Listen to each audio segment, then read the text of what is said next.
and welcome back to my kitchen. Today I'm going to be making a quick and easy ham and cheese slider. These are going to be perfect for like a lunchtime meal or even, you know, a dinner that you've got like some soup or something to go along with it. Or even if you've got a small gathering and you're looking for an appetizer, I think these would work for that as well.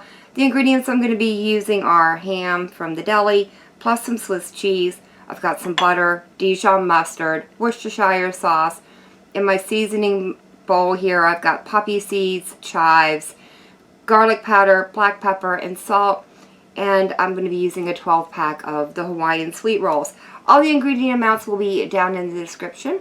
And with all that, let's go ahead and get started. I'm going to do that by moving these ingredients out of my way and bringing in a 9 by 13 inch baking dish that I've gone ahead and liberally sprayed with some cooking spray.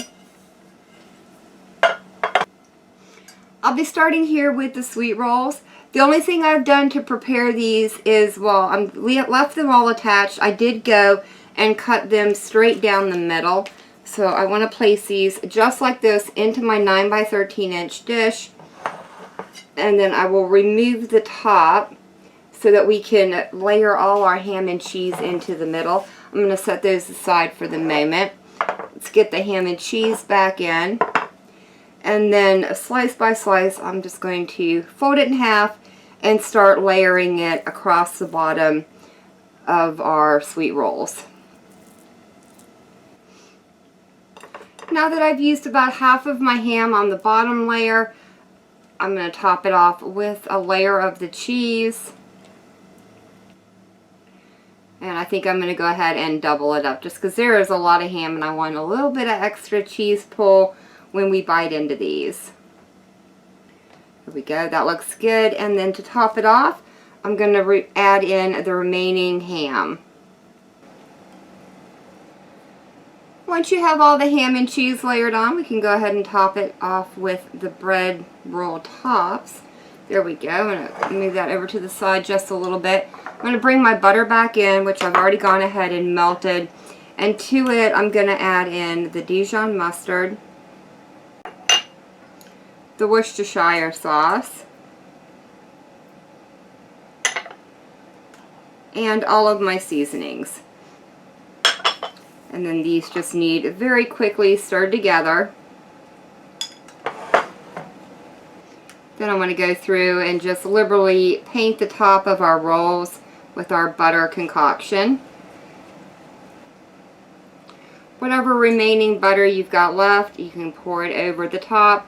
Once you have it at least evenly spread across, and I think I'm going to spread those poppy seeds out just a little bit better.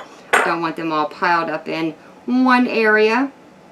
Alright, that looks pretty good to me. I'll go ahead and remove that. And the next thing to do is to cover this up with a sheet of aluminum foil. These just need to cook on 350 degrees Fahrenheit for 10 minutes with the aluminum foil over the top. That's going to help the cheese in the middle start to melt. And then for the last 10 minutes, I'm going to remove the foil so that our tops can get a nice and golden brown. The sliders are out of the oven, and I do know that they look a little bit dark on the top.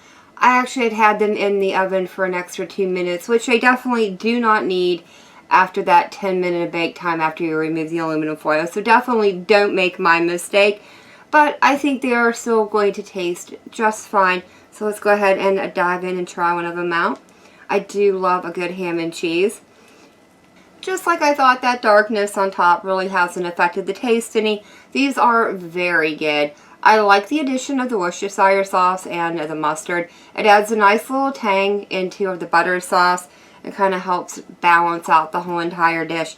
I think these would be really good if you substituted out some of the ham for some chicken and turn these into a chicken cordon bleu slider. Or, you know, go out on your wild side and make it a turkey and sharp cheddar maybe, or even a roast beef and sharp cheddar. I think that sauce flavor would go well with those also. But that is going to be it for me for the day. If y'all have enjoyed this video, leave me a comment down below. If you guys tried this recipe out, let me know how it turned out for you. And as always, thank y'all so very much for joining me today. I've been Valker. I hope you guys have enjoyed, and I hope I'll see you in the next one.